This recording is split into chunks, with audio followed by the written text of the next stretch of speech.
ಸ್ವಾಗತ. ನಾನು ಡಿಪ್ರಿತಾ ಯಶವಂತ್. ಇದೀಗ ಹೆಡ್ಲೈನ್ಸ್.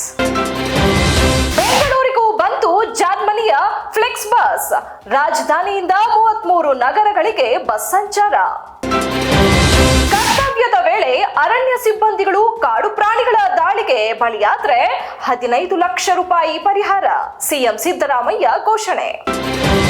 ಮಾಜಿ ಸಚಿವ ಎಸ್ ಸುರೇಶ್ ಕುಮಾರ್ ಆರೋಗ್ಯದಲ್ಲಿ ಏರುಪೇರು, ತೀವ್ರ ನಿಗಾ ಘಟಕದಲ್ಲಿ ಚಿಕಿತ್ಸೆ.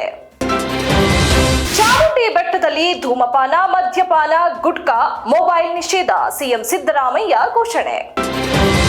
ರಾಯಚೂರು ರೈಲು ನಿಲ್ದಾಣವನ್ನು 100 ಕೋಟಿ ವೆಚ್ಚದಲ್ಲಿ ಅಭಿವೃದ್ಧಿಪಡಿಸಲಾಗುವುದು ಎಂದು ಕೇಂದ್ರ ರೈಲ್ವೆ ಖಾತೆ ರಾಜ್ಯ ಸಚಿವ ಸೋಮಣ್ಣ ಭರವಸೆ ನೀಡಿದರು. ತ್ಯಾಜ್ಯ ನದಿಗೆ ಬಿಡುಗಡೆ, ಶಾಸಕ ಯತ್ನಾಳ್ ಒಡೆತನದ ಸಿದ್ಧಸಿರಿ ಕಾರ್ಖಾನೆ ವಿರುದ್ಧದ ದೂರು ವಜಾ ಮಾಡಿದ ಹೈಕೋರ್ಟ್.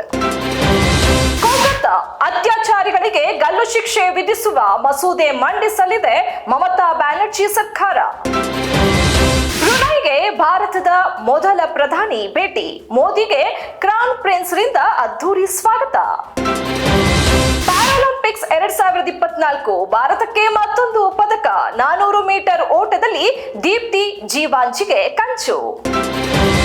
ಮಲಯಾಳಂ ಸಿನಿಮಾ ನಟ ನಿವಿನ್ ಪೌಲಿ ವಿರುದ್ಧ ಅತ್ಯಾಚಾರ ಪ್ರಕರಣ ದಾಖಲು. ಇದಾಗಿತ್ತು ಇವತ್ತಿನ ಪ್ರಮುಖ ಸುದ್ದಿ. ಮತ್ತಷ್ಟು ಸುದ್ದಿಗಳಿಗಾಗಿ ನೋಡ್ತಾ ಇರಿ ಪ್ರಜಾಧ್ವನಿ ಟಿವಿ.